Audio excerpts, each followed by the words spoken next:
Live at 4, this is 13 News Now.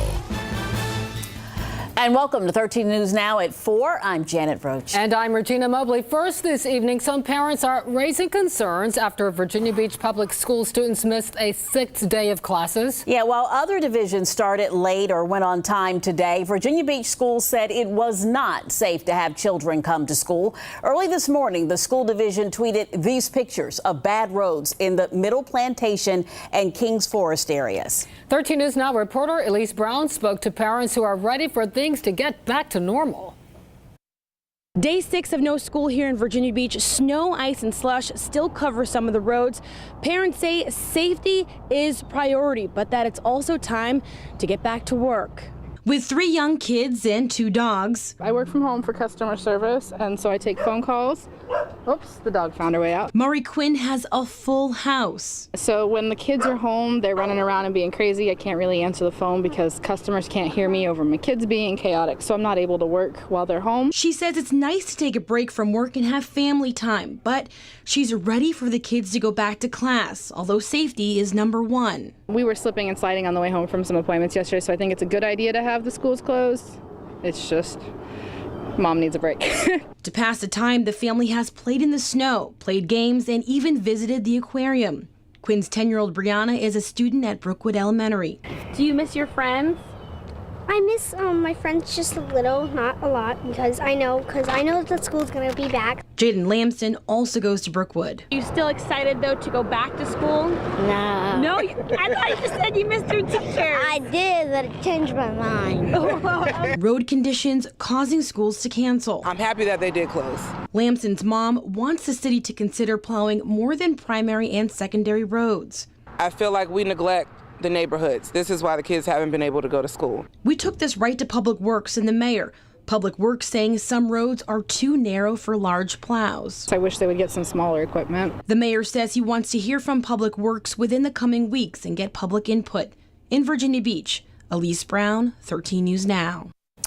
All right, well, today's weather should help the last of the snow and ice melt away, we hope. Well, we had temperatures in the 60s, and there is rain on the way tonight, and Jeff Lawson is tracking that for us. Jeff? Yeah, we're not going to have a lot of rain tonight. It's just going to be small amounts of like drizzle and fog and heavy rain tomorrow, but temperatures overnight are going to be very, very mild. You can see some of the isolated showers already starting to move in. Pretty much moving not in a typical direction. Southwest to northeast is more typical around here. These are moving sort of due north or even a little bit northwesterly. So here's what we're expecting. Out there right now, temperature 65 degrees. We would have been mighty happy for 45 even very recently. And here we are 65, and I'm calling for even warmer readings out there tomorrow. The wind starting to pick up southeasterly at 9. It's going to be gusting as high as 30 miles per hour later tonight and tomorrow.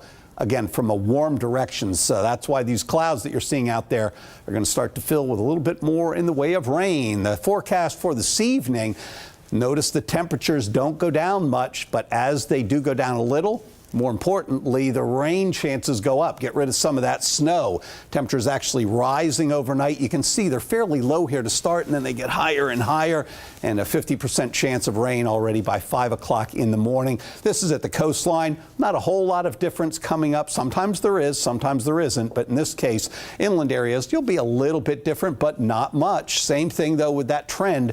More and more rain chances as we go through the overnight, and watch out for some patchy dense fog as well. Obviously, Tim will have you covered in the morning with that, but just plan ahead in case we have some of that. And then another snow chance with a big drop of cold air coming back in from Canada. I'll talk more about that coming up.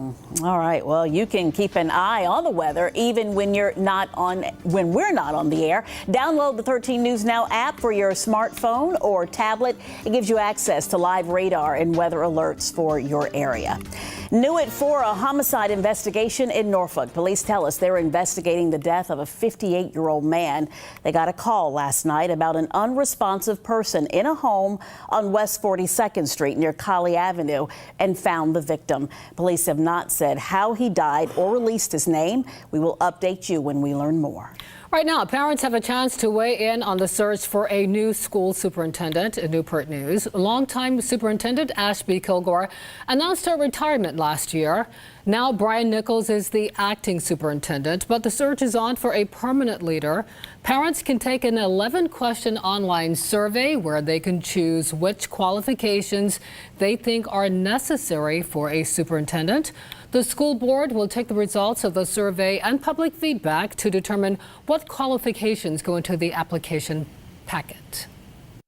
I would definitely like them to have more communication with them, showing up more, letting them see their faces a lot more, being a part of what they're doing in school in a day-to-day basis would be awesome. The next public hearing is Tuesday at 6 o'clock at the Newport News School Administration Building. The survey ends January 21st. The school board plans to announce its new hire by May. New schools will mean new school zones for Suffolk public school students, and you can weigh in on the plans tonight. Suffolk will open a new elementary school and a new middle school this fall, so they need to shuffle some of the attendance boundaries. Options include changing all elementary and middle school attendance zones or just one or two. The school board is also examining high school attendance zones, and there's a public meeting tonight at 6 in the City Council chambers on Washington Street. Norfolk is working on plans to improve Ward's Corner, and the city wants your input. Ward's Corner is the area around Granby Avenue, Granby Street, and Little Creek Road. In recent years, the city has tried to revitalize the area with new businesses. Now the city is looking at ways to move the area forward, possibly by adding green spaces or bike paths. There's a community meeting on Wednesday at 6 o'clock p.m. at the Workforce Development Center on Little Creek Road. Developing now in Norfolk, a business is shutting down. The city has confirmed that the Sam's Club on Tidewater Drive is closing. Walmart Stores Incorporated owns Sam's Club. Today, the company said on Twitter it was closing stores across the nation by the end of the month. A spokesperson for the city of Norfolk confirmed the Tidewater Drive location is one of the impacted stores.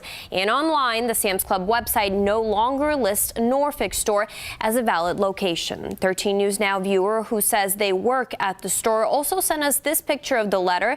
It says the store will close to the public on January 26th and that some workers may be eligible for severance pay. So far, there is no indication that any other Hampton Road Sam's Clubs will close. And the Sam's Club closures come as Walmart Stores Incorporated raises wages at Walmart stores. The starting salary for U.S. workers will now be $11 an hour, and eligible employees will get a one-time $1,000 cash bonus and more maternity and parental leave benefits. The retailer says the changes will impact more than 1 million hourly workers in the U.S. The wage increase goes into effect next month. A court-martial in the expansive Fat Leonard corruption scandal began at Naval Station Norfolk today. Chief Warrant Officer Brian T. Ware is accused of accepting gifts from Leonard Francis, a Singapore-based maritime tycoon, in exchange for phony food and service contracts. Since the investigation started, the Justice Department has filed criminal charges against 28 people, including 2 Navy admirals. 440 other active duty and retired personnel are under review. Navy officials expect more trials to start later this year. Developing now, an online deal ends with a robbery. Now police officers are looking for these men you see right there. Well, police say last night those men met a man who had been selling a phone on the app OfferUp. When they met outside MacArthur Mall, the suspects pulled out a gun and robbed the seller. Call police if you know who they are. Well, today some members from the Norfolk Admirals team moved their practice over to MacArthur Center, but the rink was only open for one group. Admirals players John Ray and Don Oliveri threw on their skates and joined members from the Ability Center of Hampton Roads. Kids and adults of all ages came out to learn skills from the pro players. Ability Center Program Director Anna Billar says the center could hardly wait. This is one of our favorite days of the year. They get so excited. Ice skating obviously is not something that they do on a regular basis, and neither do we, the assistants. So yeah, it's a wonderful, wonderful day. And after 7 years